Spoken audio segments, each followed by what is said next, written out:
So today, we're in the second part of a three-part series. The series is called Rising Strong. And so this is intended to help us to think about all the things that are going on in our world and how we are going to emerge from it, how we are going to come from it and be more transformative people, how we're going to come from it as people who have been transformed. And so this is our second part of that three-part series. The first one was reckoning, bringing things to account and closing up those accounts, reconciling those accounts, to think about our mistakes and our misdeeds and how we might make those right. Reckoning is a very internal, personal kind of challenge and reflection and grappling. And so we learned about that last week. And then once that reckoning is done, there is the rumble. Again, I know that sometimes that word can mean things like fighting and conflict and West Side Story and all the things that are conjured up because of that play. And so I know that that can be the association we have with that word. But I want to invite you, as I said earlier, to think about rumbling differently today, to reclaim it, to give it different meaning, so that it is a word that we can begin to use as people who are willing to rumble. So, in order to do that, we have two teachers today, basically. We have our scripture lesson, the story of Saul who became Paul eventually. And all that it teaches us about rumbling. And then we also have Brene Brown, who wrote the book Rising Strong, which is the name of this series. Brene Brown came up with this word rumbling and using it and reclaiming it in a different way. And so these will be our two teachers today. So we have both a secular version of rumbling and we have our scriptural version of rumbling. And so I think that we can start to get a rich sense of what this is really all about and what it has to do with ultimate transformation. So today you heard the story about Saul, or at least you heard a little snippet of it. I want to tell you a little bit about Saul so you can appreciate the story a little bit more. Saul was born into a family of Pharisees. Now the Pharisees, if you'll remember, were the religious leaders of Jesus' day. They were the religious leaders who had power and authority and prestige. And so Saul was born into this family where his father was a Pharisee and his grandfather was a Pharisee. And so you might imagine that the expectations that Saul too would be a Pharisee were very high. Saul's name means prayed for. And it also was a name given to sons because one of the great Hebrew kings, one of the great kings of Israel, was King Saul.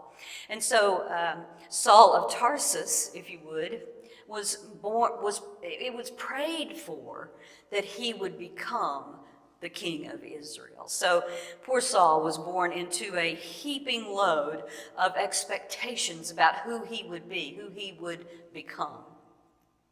So Saul was born not only into this family of Pharisees, but they lived in the city of Tarsus. And in that day, Tarsus was sort of the intellectual capital place. It was the place where philosophers lived. It was the place where there was intelligent rhetoric and where ideas like reasoning and logic were always being floated and explored. And so this was the kind of place where Saul was born and where he lived his early years. When he was 12 years old, Saul's family sent him to Jerusalem to Judaism school. And so he was there to study more deeply about what it meant to be a Jew and what it meant to practice Judaism. As it turns out, young Saul was very good at this. He was a very good student. He was an eager learner, and he excelled a lot in his schooling. And so this was the Saul that was being formed, and it was hopeful about him that he would not only become a Pharisee, but maybe someday be the king of Israel. Now, as Saul went into adulthood, essentially what was happening was that at the time he was reaching more power in his spiritual position. What was happening over in a fellow city, Damascus, was that early Christians were beginning to form. They were beginning to coalesce and beginning to spread the news about this Jesus. And Saul became the man, the religious leader, the one who was growing in his authority and position, who began to absolutely demean in every way he could think of the early Christians. Saul wanted the Christians to go away. He was willing to defame them. He was willing to say all manner of things about them. And he was even willing to arrest them and put them in jail. He wanted nothing more than to do away with all of the early Christians. And so where we pick up the story in what you heard today is that Saul is about to make a trip to Damascus because he was determined to see if he couldn't take these Christians out. And before he left, he went to the religious leaders and the political leaders of his day, and he obtained what was essentially a series of arrest warrants. That's what it would be for us today. These were warrants, arrest warrants, that would allow him to go to Damascus, round up all the Christians, and bring them back to Jerusalem and do away with them. So he did not care for Christians very much, obviously. And not only did he not care for them, he was willing to go out of his way to see if he couldn't annihilate them. So this Saul, all wrapped up with his arrest warrants, begins the trip to Damascus. And on the road to Damascus, we hear in the story that there's this great light that all of a sudden comes down on him, and it stops him in his tracks. It stops him because the light is blinding. He cannot move any further from where he is. And in this light, Saul is just struck by what in the world is happening. He basically says that out loud. And he hears a voice say, "I am Jesus. I am the one that you have been trying so hard to get rid of and to do away with." And so Jesus says to him in this voice, in this bright light, "Now I want you to get yourself to Damascus, and I will give you further instructions once you get there." So the light goes away. And after it has left him, Saul realizes that he can no longer see. He is literally blinded by this light. And so the people who were traveling with him helped him to walk and get himself to Damascus.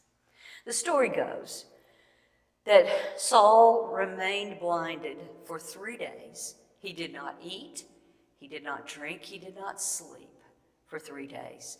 And he remained unable to see anything.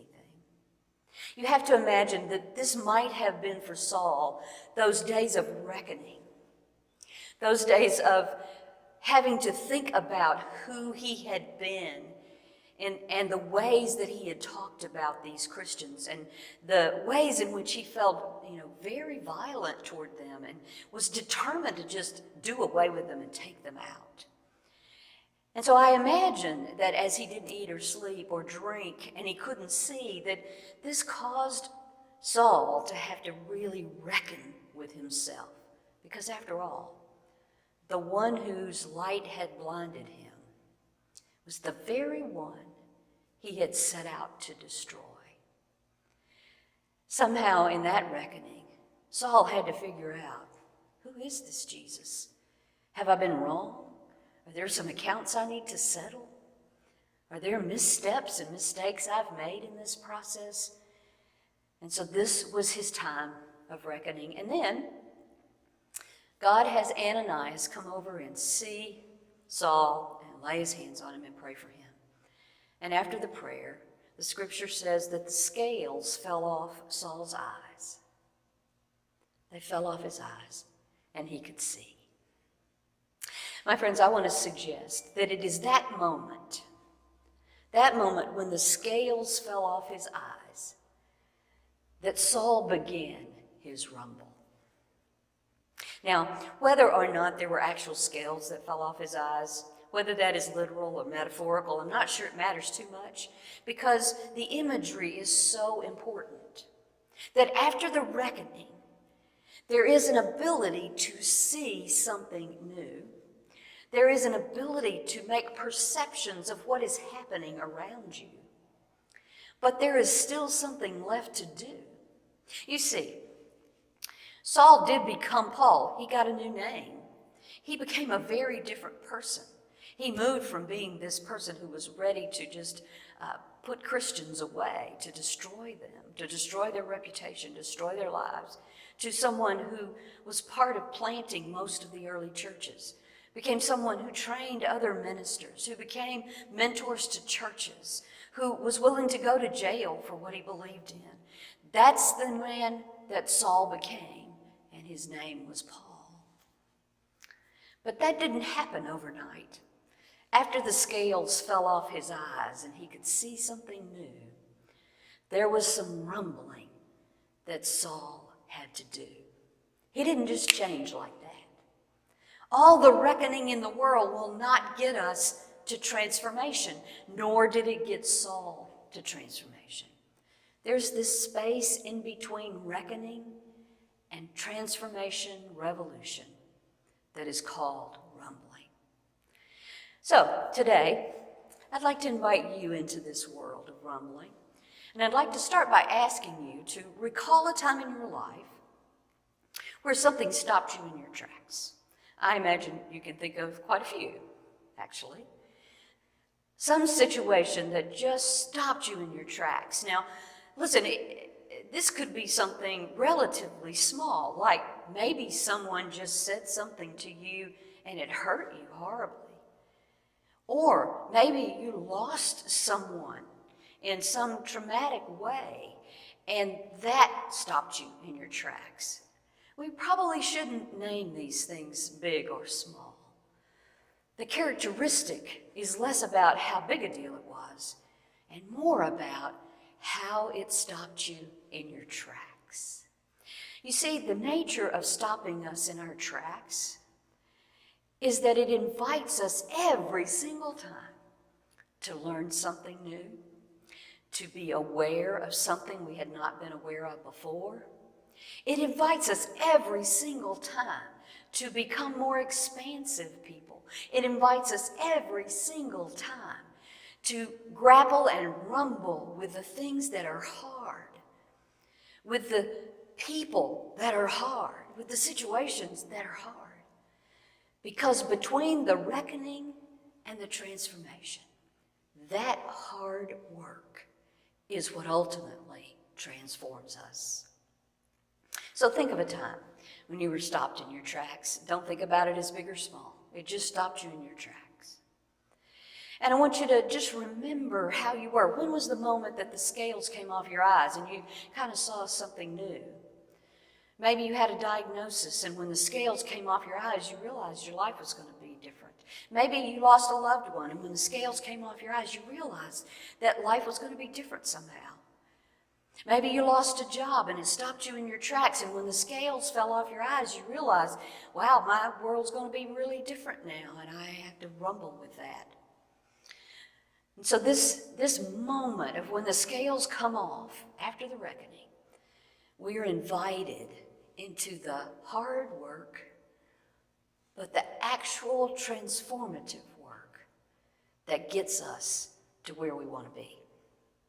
Now, in Brené Brown's work and in other people's work, actually, there's some indication that actually most of us have not been trained, taught, or enculturated to take on the rumble.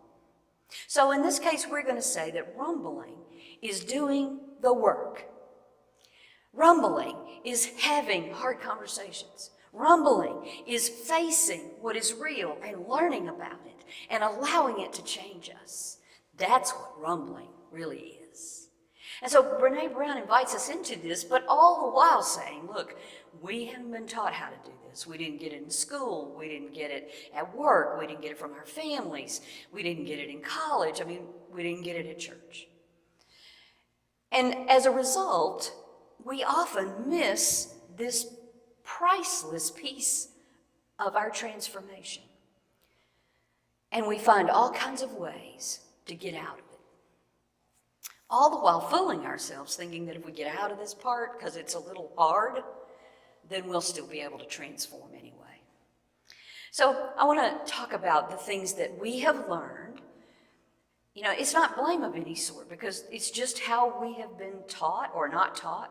It's how we've been enculturated or not enculturated in certain ways. And so it's left us with some default ways that we respond to rumbling, that we respond to the reckoning.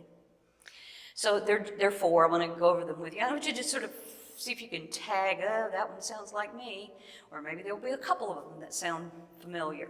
Again, these are not for the purpose of shaming or blaming anybody. The truth is, this is how our culture has sort of produced us.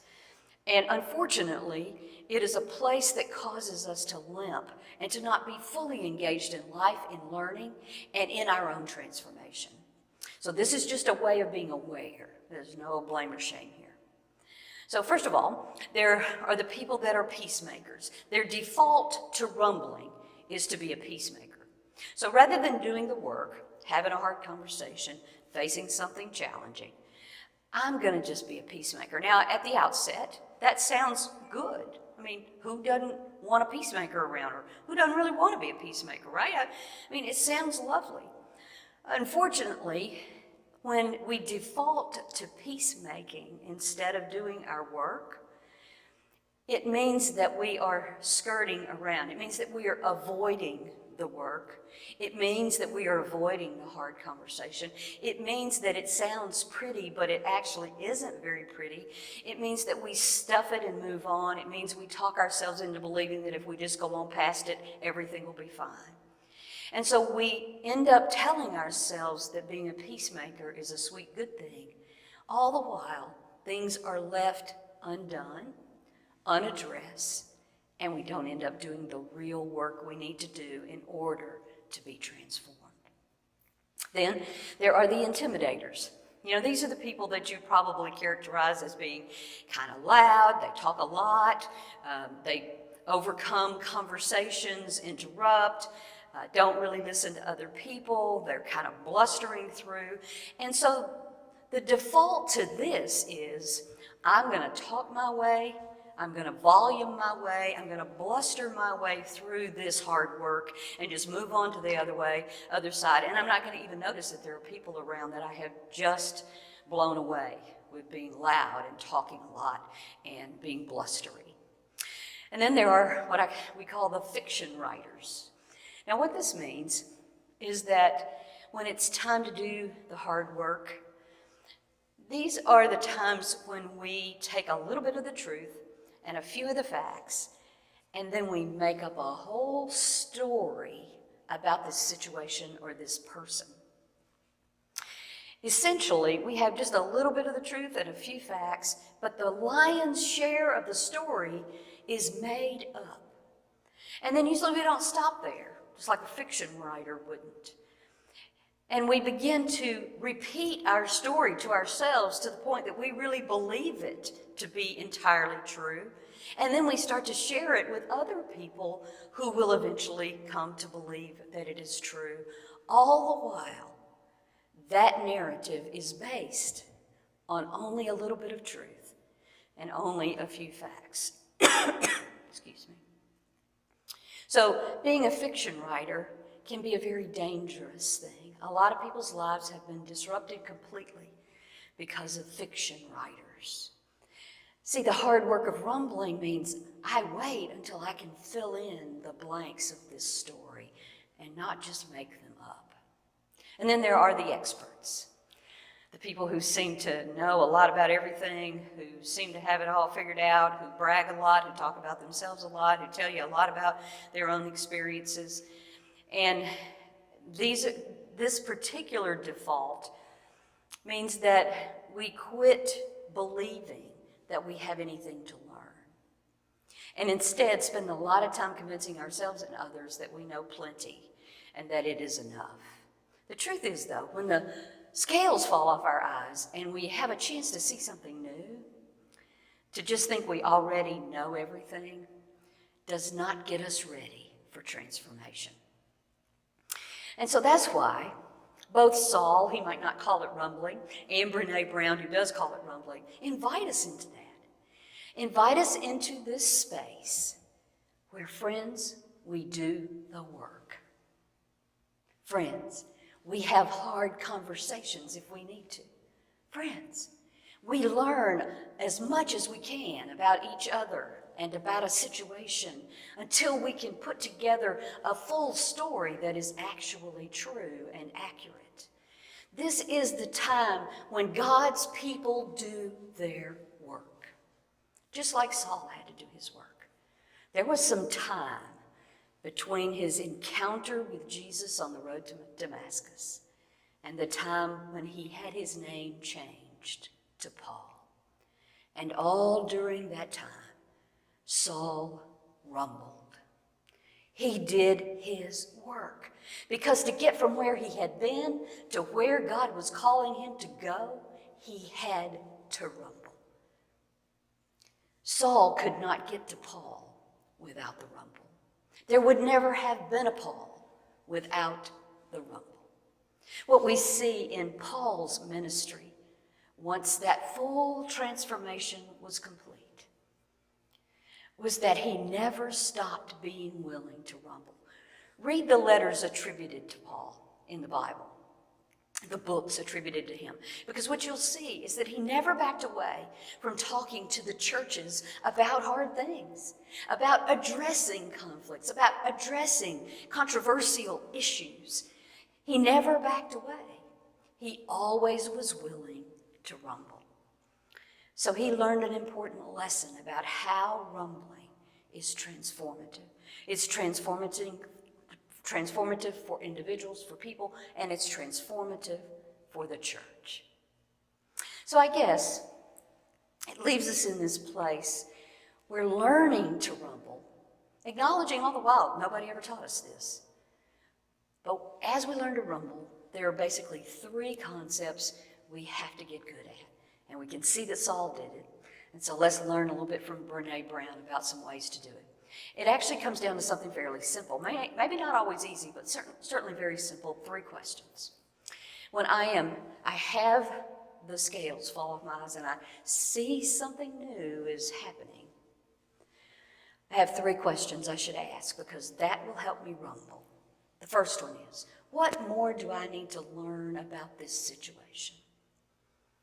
In other words, there's a situation, I don't want to make up a story.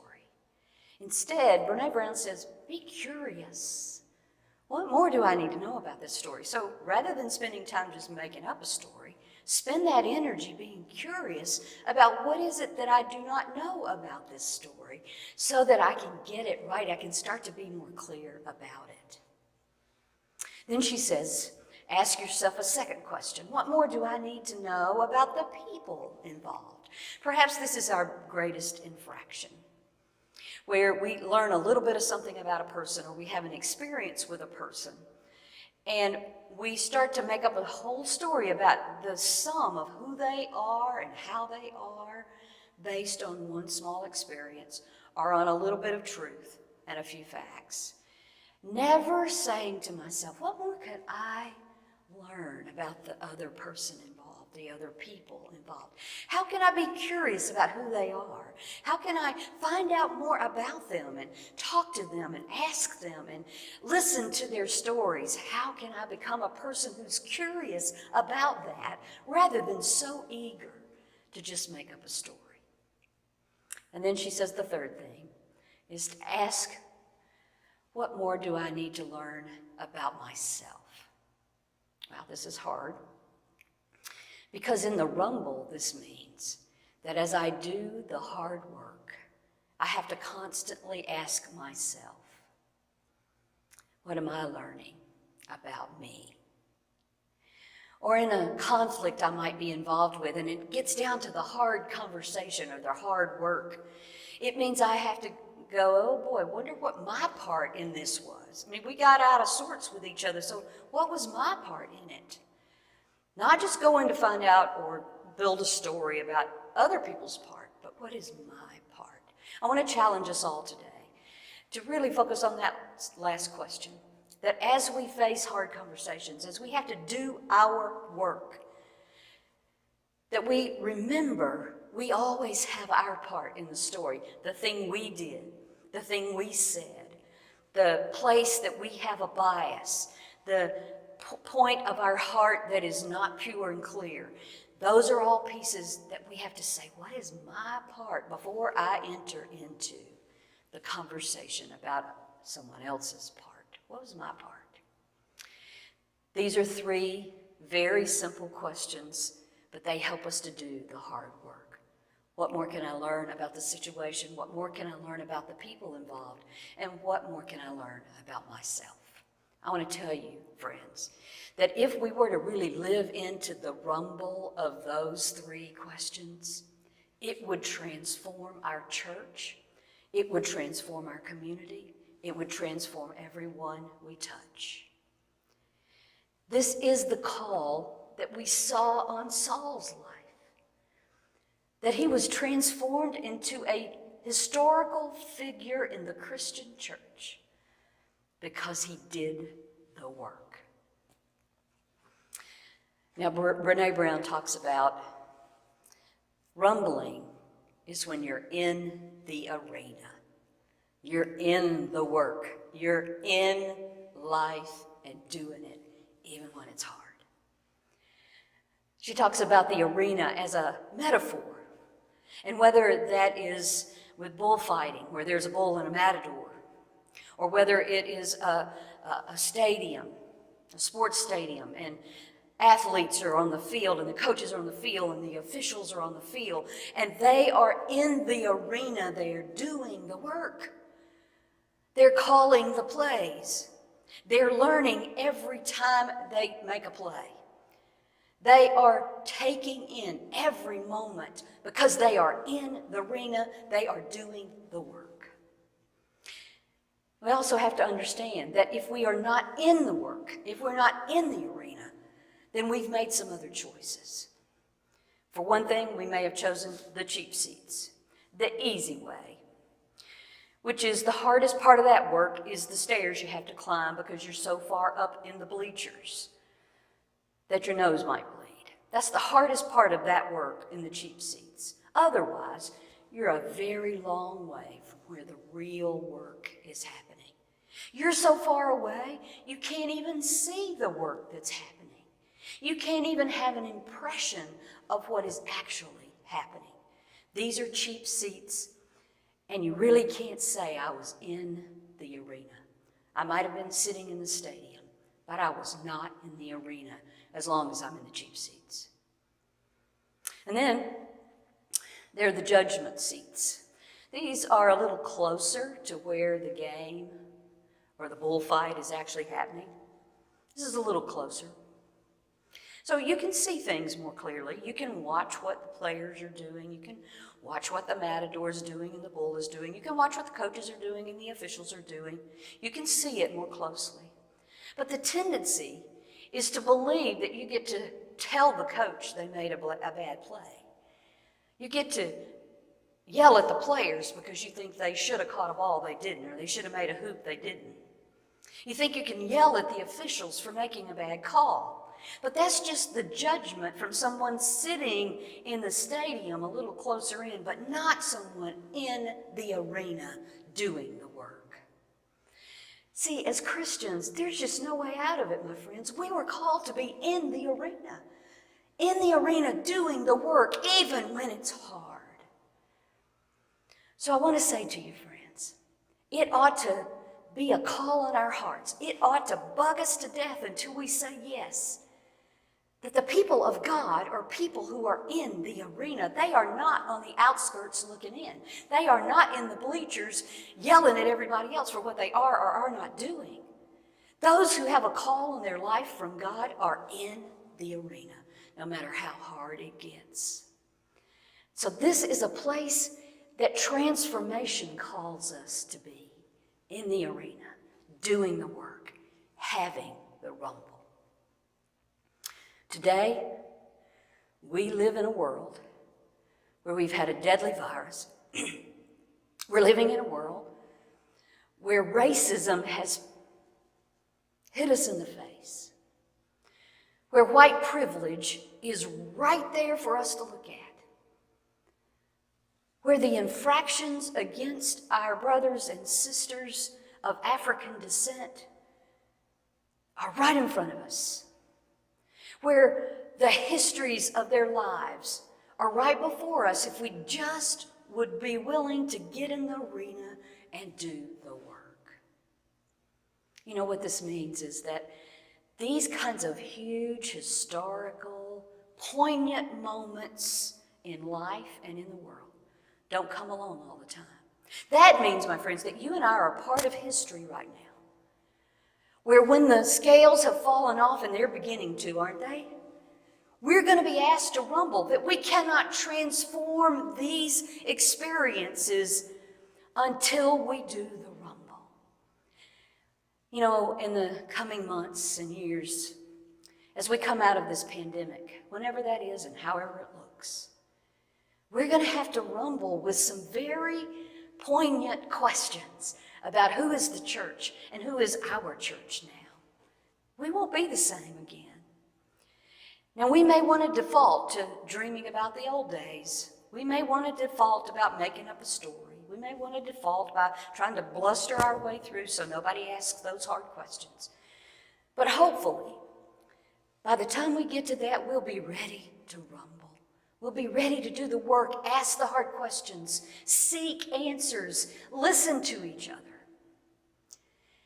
And as the issues of racism crop up all around us, as we are invited, especially as white people, to do our work, we are going to have to be willing to rumble. There's just no other way out, except if you take the way that keeps everything as it has been. The truth is, if we choose that as individuals, we'll get left behind, because transformation happens. The real question is, are we willing to be in the arena, fully engaged, fully willing to rumble, so that we are not only transformed as individuals, but we become the transformers because of it? I hope that we will take the challenge to be rumblers, to practice, to get good at it, and above all else, for people to be able to say about us, they were people of God who were in the arena. They were people of God who were doing the work. They were people of God who did not default to the easy way out, but they did their work. They rumbled their way through, and transformation came. I hope that's where we will land. I hope that's what we'll decide. I hope that's what I decide and you decide. And I hope that we'll realize that in the redeeming work of God, we get to be part of the ultimate transformation and change in this world. This is the good news. This is the thing that Saul realized once he began to rumble. It is the thing that made him Paul. It is the part of our lives that is always being changed for good if we do our work and if we rumble.